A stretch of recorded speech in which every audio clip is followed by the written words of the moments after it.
Hi.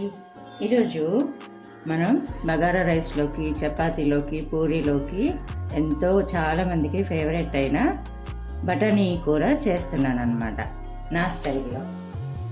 ముందుగా ఒక cooker తీసుకొని దానిలోకి మన కర్రీకి సరిపడేంత ఆయిల్ పోసుకోండి. అది కాగాక ఆవాలు 1/2 టీ స్పూన్ వేసుకోండి. అలానే ఒక 1/2 టీ స్పూన్ జీలకర్ర వేసుకోండి. అవి కాస్త చిటపటమన్నాక మన టేస్ట్కి తగ్గట్టు గ్రీన్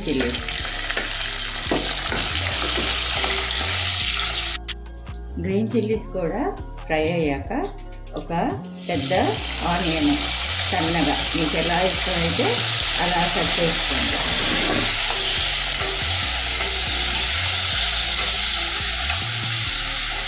అలానే ఒక 1/2 టీ స్పూన్ అల్లం వెల్లుల్లి పేస్ట్. ఈ ఆనియన్స్ అల్లం వెల్లుల్లి పేస్ట్ పచ్చివాసన పోయిందాక ఫ్రై చేసుకుందాం మూత పెట్టుకొని.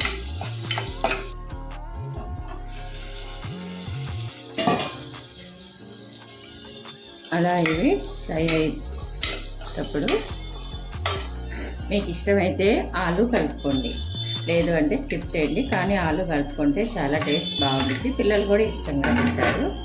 సో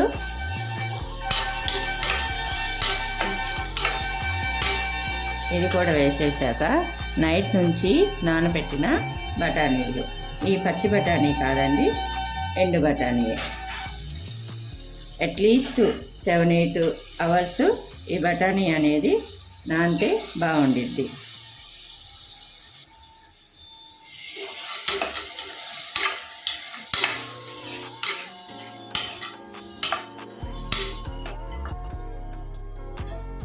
ఇది పెట్టినప్పుడు మధ్య మధ్యలో ఇలా కలుపుతూ మూత తీస్తా కలుపుతూ ఉండండి, ఎందుకంటే అడుగంటిద్ది. ఇంకా ఇప్పుడు మనం కట్ చేసి పెట్టుకున్న మీడియం సైజు 3 టమాటాలు ఇందులో వేసుకుంటున్నాను.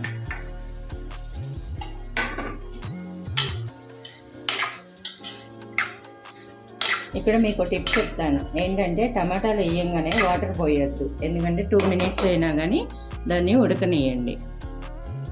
అండ్ నెక్స్ట్ ఇప్పుడు రాళ్ళ ఉప్పు. మనం కర్రీస్ చేసుకునేటప్పుడు, గ్రేవీ కర్రీస్ చేసుకునేటప్పుడు రాళ్ళ ఉప్పు యూస్ చేస్తేనే బెటర్ అండి. అలానే కొంచెం పసుపు.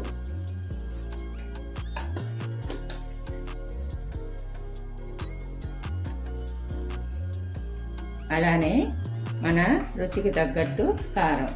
నాకు ఈ కారం మా అక్క చేసి ఇచ్చింది. ఇందులో అన్ని మసాలాలు అంటే ధనియాలు, జీలకర్ర అన్నీ వేసింది కాబట్టి నేను ఇంకేం వేసుకోవట్లా. మీరు ఒట్టి కారం వాడుతున్నప్పుడు, మసాలా కారం కాకుండా మామూలు కారం వాడుతున్నప్పుడు ధనియాల పొడి, జీలకర్ర పొడి కూడా వేసుకోండి. ఇదంతా ఒకసారి కలిపెట్టేసుకోండి. అలా కలిపెట్టేసి ఒక 2 నిమిషాలు ఉడకనేయండి. ఒక 2 గ్లాసెస్ ఆఫ్ వాటరు ఇందులో యాడ్ చేసుకోండి, ఎందుకంటే బఠానీ ఉడకాలి కదా. సో ఇప్పుడు మీ దగ్గర ఉంటే కాస్త కసూరి మేతి వేసుకోండి, టేస్ట్ బాగుండేది. ఇందాక నేను గరం మసాలా అవి ఏం వేయలేదన్నాను కదా, మీ దగ్గర గరం మసాలా లేకపోతే చికెన్ మసాలా కూడా వేసుకోండి, టేస్ట్ బాగుండిద్ది.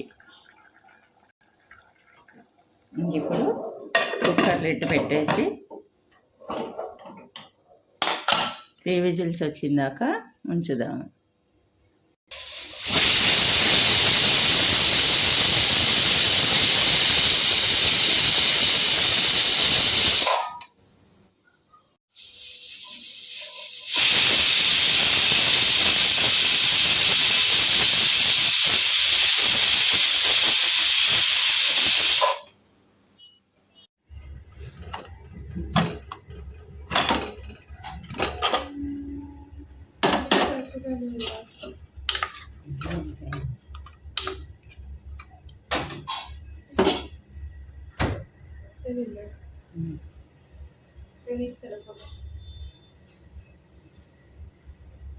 కట్ చేసి